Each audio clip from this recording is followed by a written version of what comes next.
I didn't believe the sentence when it was handed out by the judge. I couldn't. I had always believed one way or another justice would prevail, and false convictions were something of myths or legends. But now here I was, on the wrong side of one. The sound my wife Jess made while sitting in the benches behind me with our 4-year-old daughter Scarlett will chill me until my last breath. 25 years. Scarlett will almost be 30 by the time that I see her next, as a free man anyway. How the heck did this happen? I went back over the night that caused this for the millionth time. I had been angry that day, sure. I'd always had a temper. That was what the prosecutors had keyed in on, and it worked out well for them. They marched in witnesses of all kinds with anecdotes and examples of my quick loss of composure during confrontations. They'd even used our neighbors. I couldn't argue against anything they were saying about my past. It was all true. Maybe a bit slanted, but I was quick to blow up on occasion, especially when it came to Scarlett. I had never felt protective over anything like I did the moment that she was born, and I saw how vulnerable she was. Scarlett had always been curious about her neighbor, Mr. Monahan. He was of the old guard, vending machine generation, but he was sweet on her. He would let her go over to visit and he would have some kind of treat or snack for her. One afternoon though, Scarlett came back crying. She had been drinking some lemonade but had dropped the glass and broken on the floor. Monahan had spanked her. Jess and I had never laid a hand on her and weren't planning on it being any part of future punishments. Scarlett was just too sweet and never did anything wrong. When she told me what had happened, all I could see was red. I was overcome with rage and rushed over and confronted Monahan about it on his front lawn. It was heated, I won't say that it wasn't, but it wasn't physical. Either way, several neighbors had witnessed it and that was offered up as motive. On the stand, I explained what happened that night. I had calmed down and decided to go and speak to Monahan a little after 9. When I got there, his back door was open, so I entered and called out his name, asking if he was home. And then he stumbled out of the shadows and into me.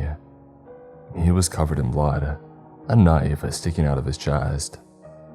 I lost my balance and we collapsed on top of each other. I tried to help him, and I made the biggest mistake of all. I pulled the knife out of his chest. He immediately started bleeding out worse than he had already, but even more frightening, my fingerprints were now all over the murder weapon. Jess came in at that moment and saw the scene. If you ask her now, she'll say she knows in her heart of hearts that I didn't do it. But in that moment when she came in and saw Monahan and I on the ground, covered in blood with a knife in my hand, I saw it in her eyes. She believed I had, and who could blame her? There had been a full investigation and a sweep of the house. No signs of forced entry, just me. No witnesses, just my word against their perceived version of reality. My lawyer filed an appeal immediately, but that was a Hail Mary, especially without any new evidence. 25 years. Everything after sentencing moved quickly. I was shuffled away before getting to say goodbye to Jess and Scarlett. Before I knew it, I was chained to another inmate and a dozen of us were being loaded onto a reinforced prison transport bus to be taken to a max security facility. I was going to be bunking with the worst people in the state. The man, if you can call him that, I was chained to was named John Wheatley Jr. He was a filthy psycho with long, stringy hair who never stopped talking. And I heard his whole story before the bus even left the courthouse. Him and his father had been into some really messed up stuff, terrorizing up and down the West Coast, through Northern California and up into Oregon. During a sting to catch the duo, John had been caught but his dad got away and he was somewhere out there. John seemed to have all the stats on everyone on the bus, including me. He spoke about the two guys next to us. One was the tallest, largest black man that I had ever seen. He had to lean forward because his head had rubbed against the ceiling while he was sitting down.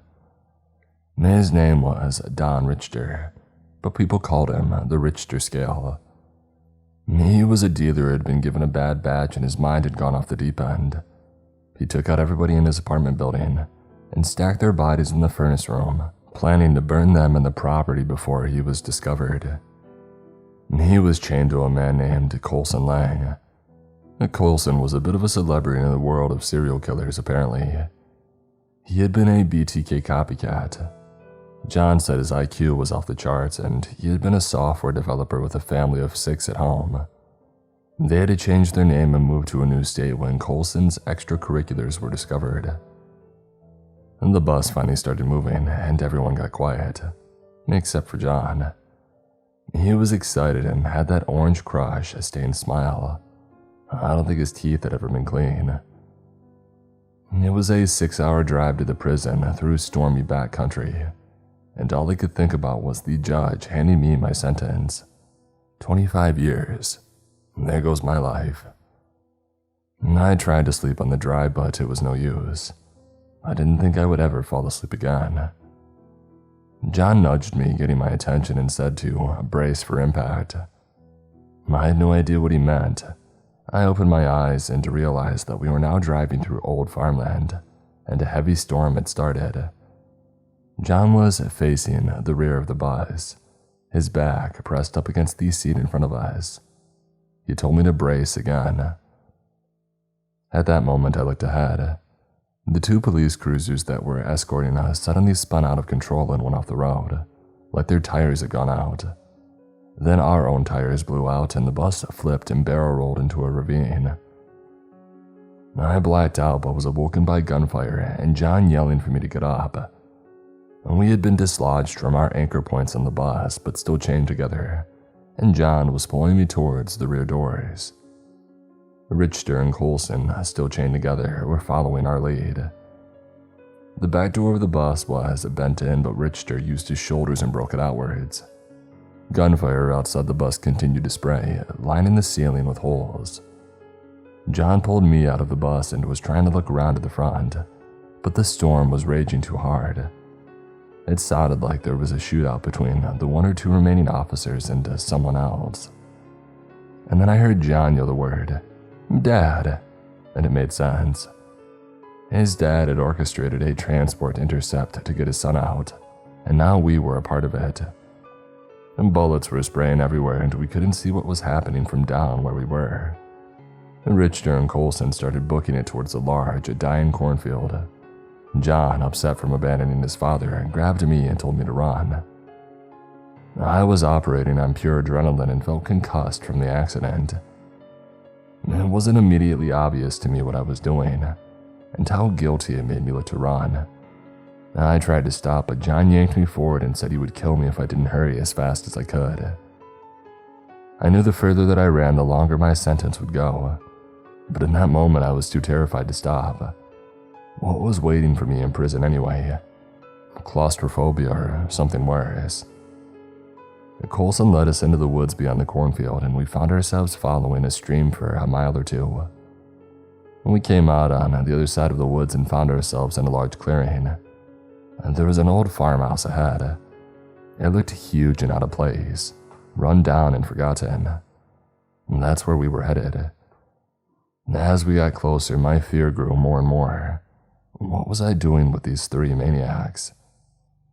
When we got to the house and above the threshold, the words "Pickaway House" were carved into a frame. We pushed the door open and entered. The house appeared abandoned. Colson gave directions that we needed to find tools to break the chains, clothes to change into, and weapons if we could. Quickly, we found a hammer and an axe. We broke the chains and the 3 of them rushed upstairs to look for clothing or weapons. I grabbed an iron poker from the fireplace and managed to pry the cuffs from my wrists. Finally, with a moment to myself, I sat down by the window to catch my breath. I started to think about Jess. I wonder what she was doing right now. How long until the news picked up on this? How long until she found out that I was a part of a jailbreak? One that I didn't even want to be a part of. The idea of running back to the bus came to me. But what if I got back and these 3 got taken later? We would all end up back in the same jail and they would know that I ran on them. They would undoubtedly make my jail experience far worse, and I didn't know what to do. Then I saw the tree line with dozens of agents holding flashlights. and moving through the woods and into the clearing. It was both a relief and a horror to see them. Now I didn't need to run, but this could also turn out really bad. What if there is a standoff? What if John, Richter, and Coulson find guns upstairs? And then I heard John yell out. He was upstairs, looking out the window and saw the search party entering the clearing and approaching the farmhouse. The three men rushed downstairs, still in their orange jumpsuits. Richter and John freaked out, but Coulson kept his head. I could tell that he was very cerebral. He was formulating a plan. We were all going to go into the basement and hide.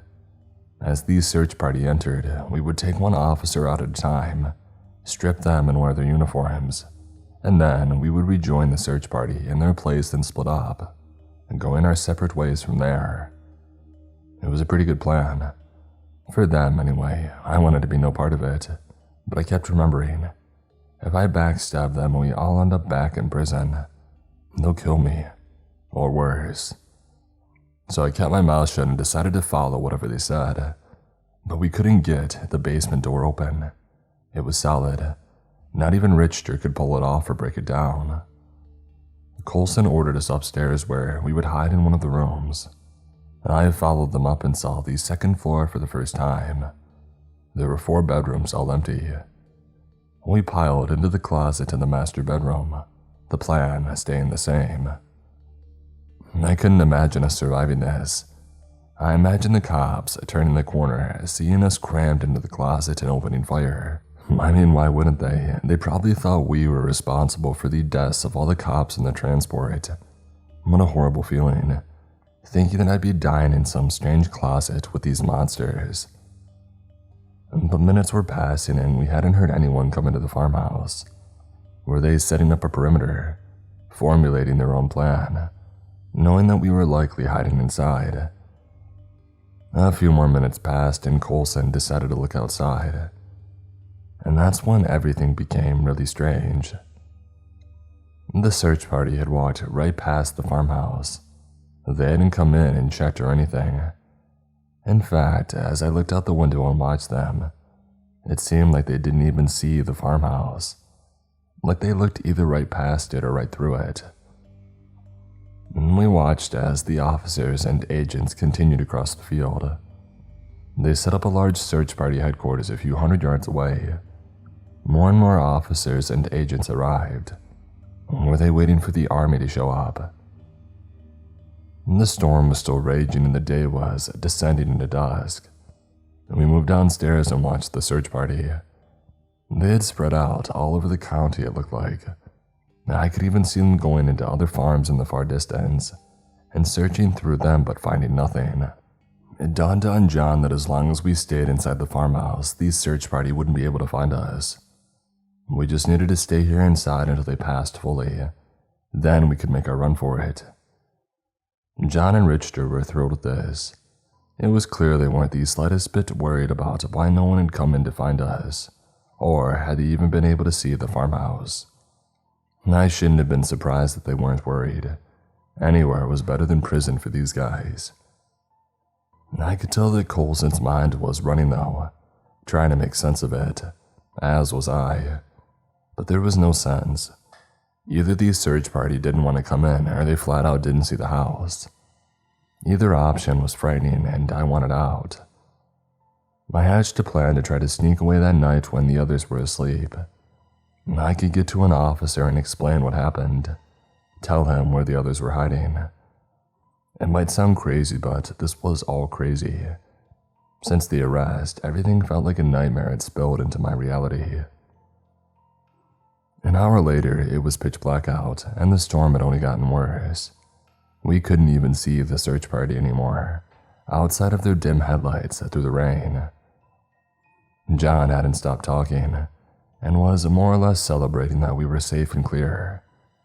Though he was nervous, his father had been killed in the shootout, and he was cursing himself for running off after the bus flip. Coulson was quiet. I could tell that he was taking it all in from different angles. He went upstairs and John followed shortly later.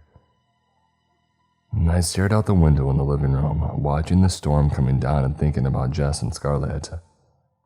I played out scenarios in my head where one night I show up at home, and we get all of our money and make a run for the border, and we raise our daughter in Mexico. It was a crazy idea, but I figured I was looking at an additional 10 years now for being dragged along in this stunt. So it was either 35 years minimum behind bars, or make a run for it. I had a lot to think about tonight. Not to mention the fact that there was something wrong with this farmhouse, and I had a disturbing feeling that when we tried to leave in the morning, it wouldn't be as simple as walking out the front door. I turned away from the window and was startled by Richter. He was standing in front of the basement door, fixated on it. He made me so uneasy. He easily had over 200 pounds on me, most of which was raw animal muscle. And he was about 6 inches taller than me, and the last person that I wanted to be alone in a room with for more than a second.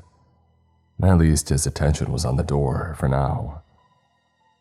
My adrenaline rush was finally starting to drop, and I felt sleep coming on.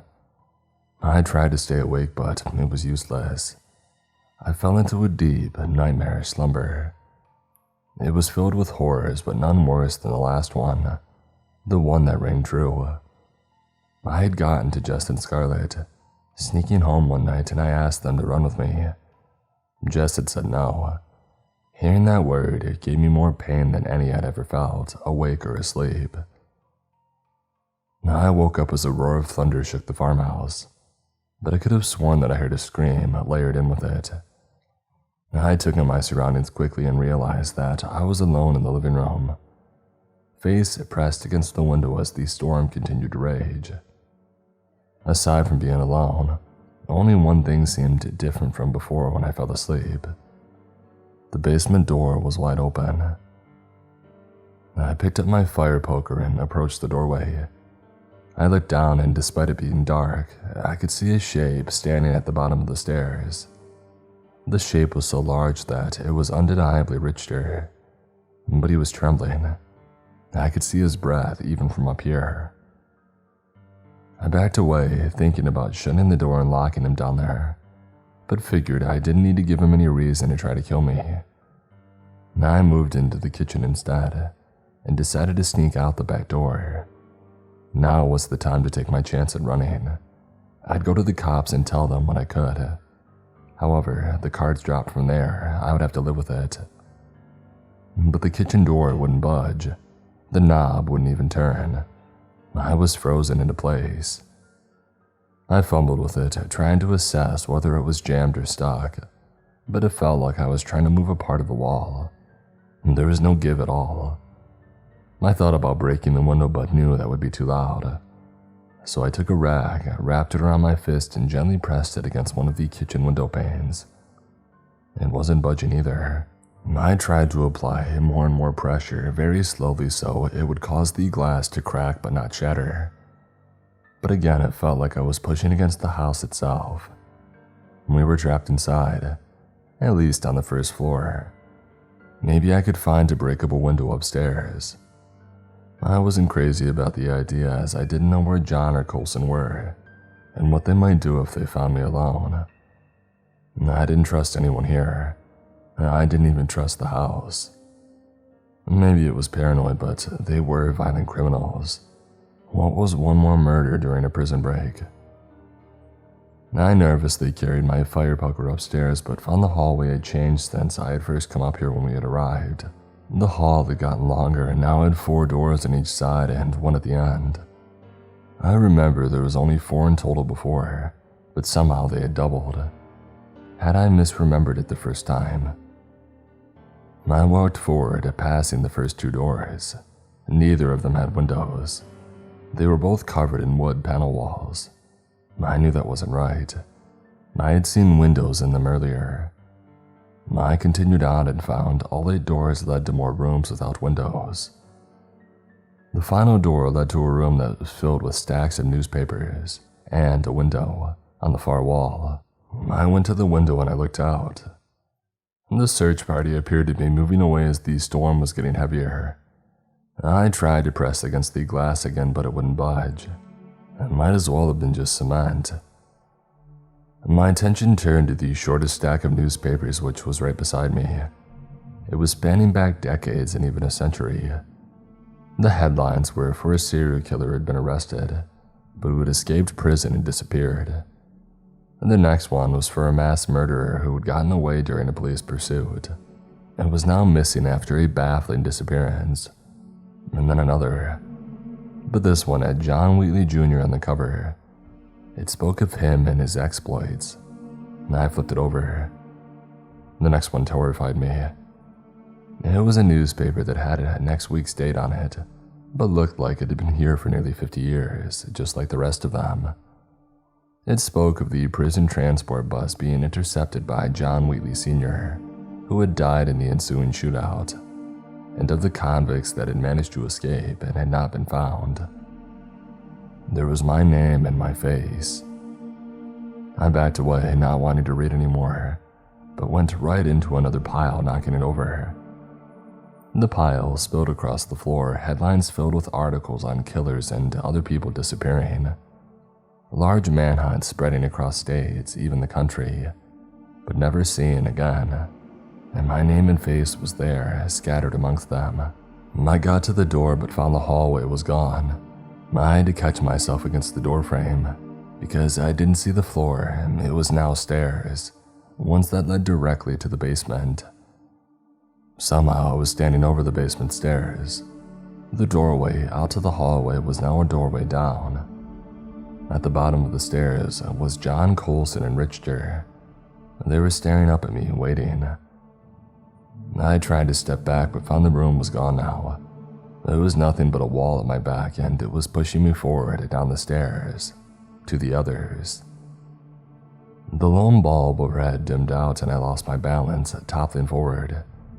I prepared to feel the hard stairs crack against my body, but they never did. I fell into darkness and just kept going. My mind started to move too fast and I couldn't keep up with my thoughts as I fell through weightlessness. My temperature shot up like a fever had gone from 0 to 100 in under a second. Brief, aggressive flashes of my life began assaulting the inside of my eyelids.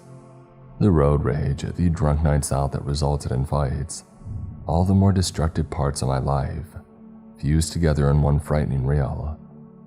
There were things that I felt bad for, even really bad, and things that I felt I had handled the right way, even if they'd be viewed as excessive by some. But now, like this, everything felt horrid. I felt the weight of every poor decision, every attempted justification for my actions. The last flourish of memories was from that afternoon with Monahan, the argument on his front lawn, the anger that I felt, how I very nearly hit him right there. My fist was clenched and I was ready to, but I held back. Then, it was him on the kitchen floor in my arms, the last breaths of life draining from him, but nothing in between. The memory flashed out and my eyes opened. I was laying in dirt and it was cold and wet. I got up and realized that I was in the basement, at the bottom of the stairs. It was so dark, the only light coming from the open doorway above. I couldn't tell if the room was 20 feet wide or perhaps 20 miles. There was a series of low thuds coming from somewhere upstairs. It was methodical like a metronome. I managed to get myself up the stairs and the headache that I had from the memory flood slowly subsiding. On the first floor, I followed the low thuds to the front door and found something that flipped my stomach. John was on his knees at the front door, a horrific croaking sound coming from him. He was banging his face and hands into the door repeatedly. As I got closer, I saw his face had been mashed in and his fists had been beaten down to bloody stubs. The door was covered in the smears left over from John's face and hands. I can't imagine how someone could still be operating their motor functions in the state. And then John stopped and he turned and faced me, and I saw his eyes were smashed in as well, but he acted like he was looking at me. A grin crept across his lipless mouth. He sputtered out the words, "There's no way out." Then he lunged at me. I fell backwards onto the stairs up to the second floor, I swung the fire poker and cracked John in the head. He hit the ground hard but was back up and crawling towards me in no time.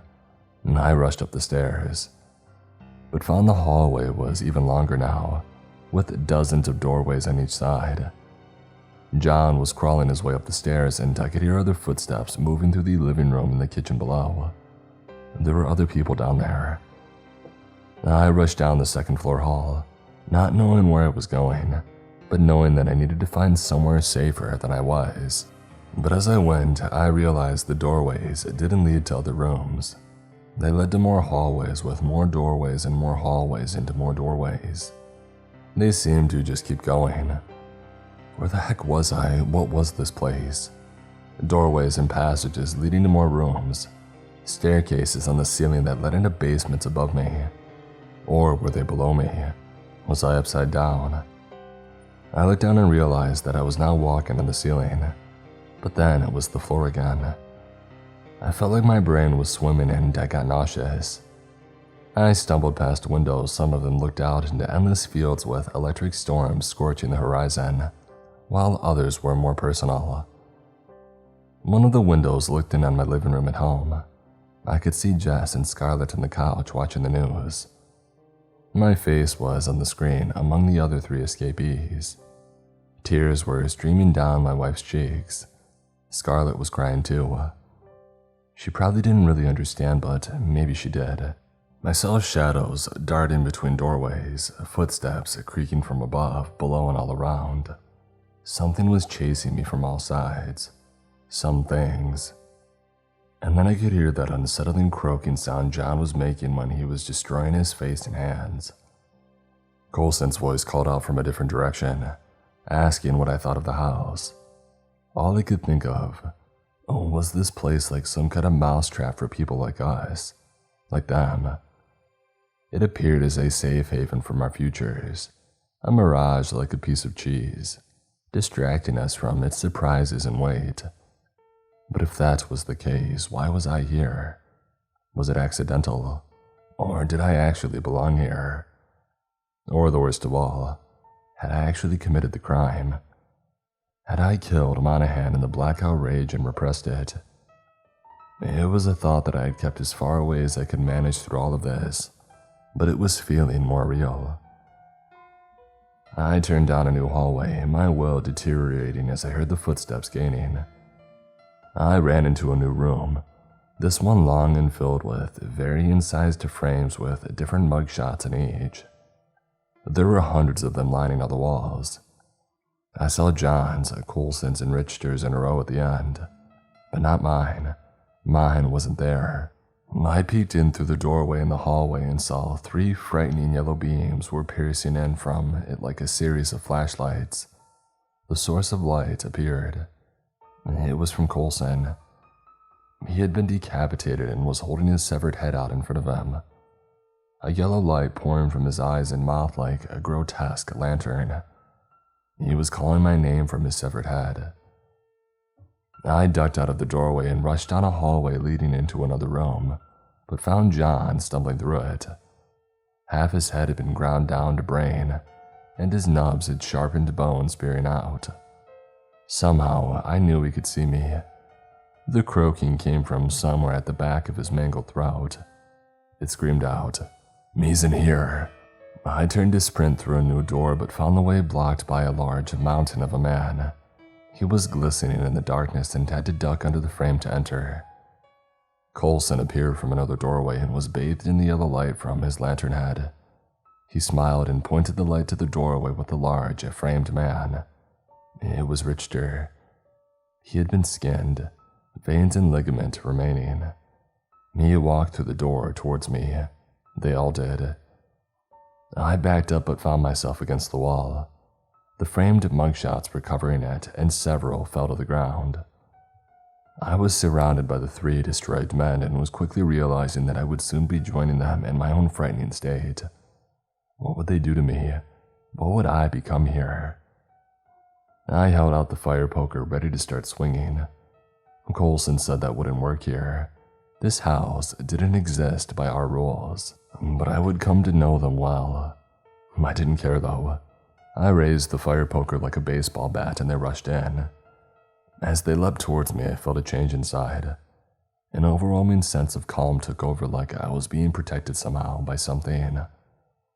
I shut my eyes and I dropped the fire poker, knowing that swinging it or committing any act of violence wouldn't save me anymore, if it ever could. But the men didn't hit me. Nothing did. I opened my eyes and realized that I was back on the floor by the window in the living room of the farmhouse. Coulson, John, and Richter were scattered through the room, asleep peacefully on the ground. They were in their orange jumpsuits and appeared to be completely normal and unhurt. And then the front door creaked open. The rain pattering outside drifted in. I quietly got up, trying not to wake the three. The door was swinging gently from the wind. Rain was coming down sideways into the entrance. I walked to the doorway and I looked back. The three men were still asleep. This was my chance, and if anything I just saw was a prediction of coming events, I knew that I had to take it. I walked out the front door. But as I did, my vision went blurry and overly saturated, like it had been hijacked by some pirated station. I can't say why or how, but it was some kind of reverie, a vision from the night of Monahan's death. It started with Jess and I in our living room mid-conversation. She was trying to convince me to go over and to apologize to Monahan, or at least smooth out what had happened earlier. But then all of a sudden I saw inside of Monahan's house. He was in his own living room, but he wasn't alone. There was a young man in there with him. It was clear the man was a junkie. They were arguing heavily. Parts of the conversation floated through my psyche. The young man was Monahan's grandson, and had been on the streets for over a year. He had gotten by with little bits of support here and there, but had become increasingly reliant on crime. Tonight, being in a particularly bad way and needing more than usual, the grandson was denied money by his grandfather for the last time. An argument erupted, which turned into a full-blown confrontation in the kitchen. And while I was being convinced to go over to apologize, Monahan was being killed. His grandson. It had been his grandson the whole time. And with that, my foot landed outside the farmhouse and rain hit my face. I was outside and I looked to the right, where there was open forest and a clear path to escape. I looked left and there was the search party, a few hundred feet away but blurry from the storm. The thought of continuing to run flashed through my mind, making my way back home to Jess and Scarlett and getting us into Mexico, or further south. It was a fleeting thought though, and was gone before it came. I ran left, going for the closest cruiser. I had my hands up and open as I approached, and within seconds I was arrested.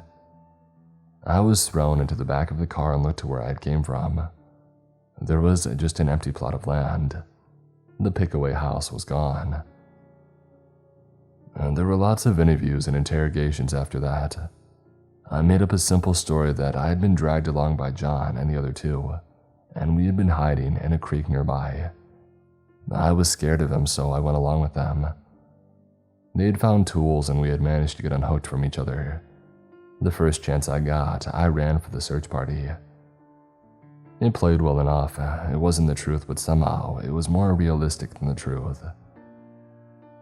I had a discovery hearing with the Department of Corrections. It appeared to be more about me than about John, Coulson, or Richter. They wanted to know why I came back. Why didn't I keep running with the others? I told them because I wasn't like those men.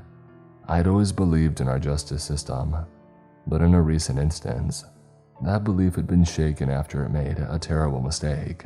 I told them that I wanted to one day be able to legally walk my daughter down the street, take her out for ice cream, a movie, be a part of the family that she would eventually start. And though I was facing an almost impossible uphill battle and the potential of decades inside a prison, if I ran, I would never get the chance to have that with Scarlett. I would just always be running. I didn't want that. I was ready to stop fighting physically and to start fighting the right way, starting here and now. with some new information I had recently uncovered about who actually killed Monahan.